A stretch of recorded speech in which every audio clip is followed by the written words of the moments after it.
5.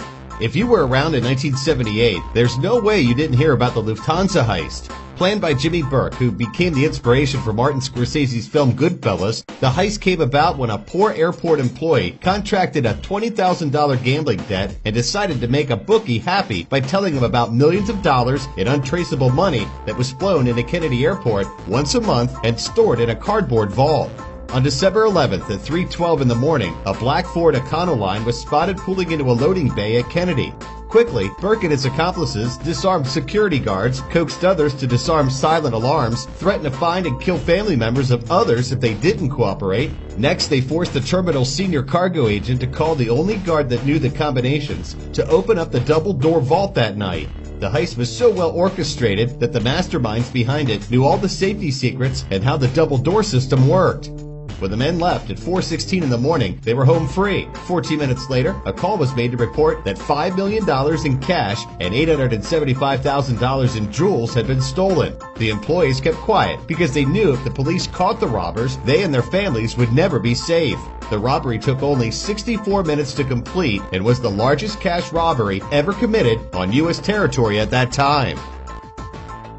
Number 4. The Dunbar armored robbery outranks the Lufthansa heist, becoming the largest cash robbery in the United States.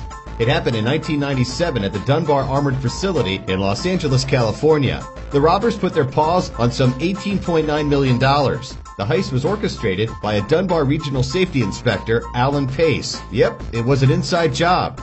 Pace had a lot of free time on his hands while he was working. He photographed and examined the company's LA Armored Car Depot, estimated the security camera delays, the works. Then he recruited 5 childhood friends, and on the night of Friday, September 13th, 1997, he used his keys to enter the facility.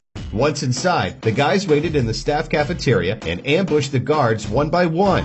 On Friday nights, Pace knew the vault would be open because of the large sums of money being moved. In 30 minutes, they had loaded millions of dollars into a waiting U-Haul.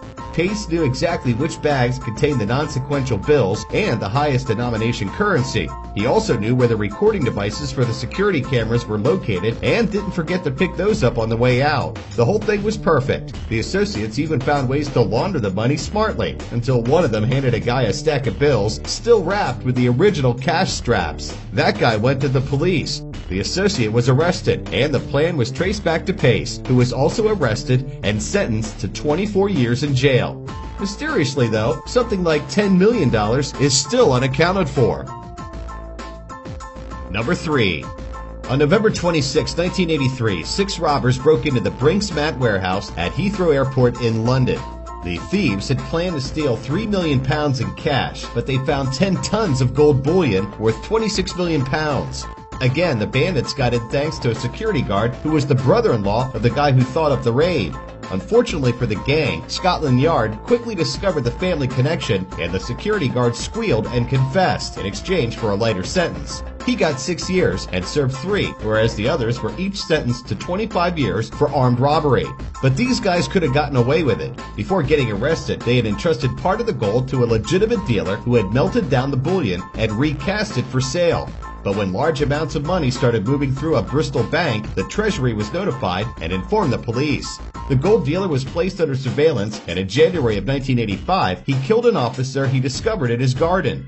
At the trial for murder, the jury found him not guilty on the grounds of self-defense, but in 1986, he was found guilty of conspiracy to handle the Brinks Mat gold, fined £700,000, and sentenced to 14 years in prison. 3 tons of stolen gold have yet to be recovered. Some authorities think that anyone wearing gold jewelry bought in the UK after 1983 is probably wearing Brinks Mat. Number 2. The Northern Bank in Belfast was robbed of £26.5 million sterling on December 20th, 2004, making it one of the biggest bank robberies in British history. The police, the British and Irish governments claimed the provincial IRA was responsible for the heist or had encouraged it, an accusation that both the provincial IRA itself and the Sinn Féin political party denied wholeheartedly.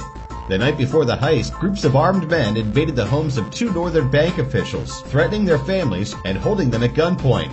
They instructed them on what they were to do the next day to facilitate the heist. The next day, with the help of the threatened bank officials, the robbers entered the bank's cash handling and storage facility, which held unusually large amounts of cash because the bank was preparing for distribution to ATMs for the Christmas shopping season. The thing had really been thought out well.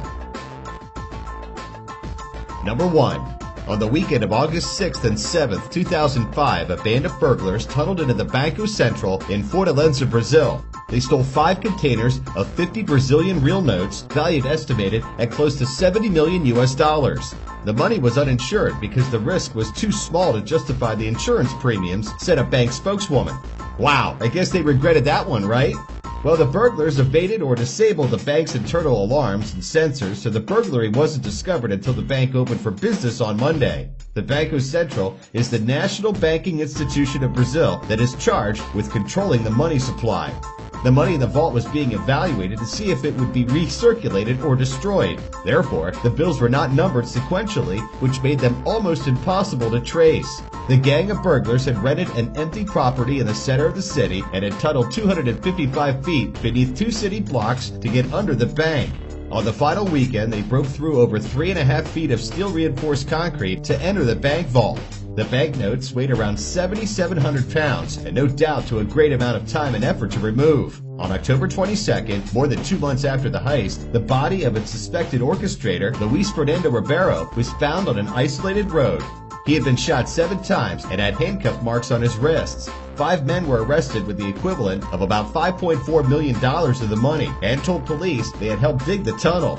So far, authorities have recovered more than $7 million, but $63 million are still unaccounted for.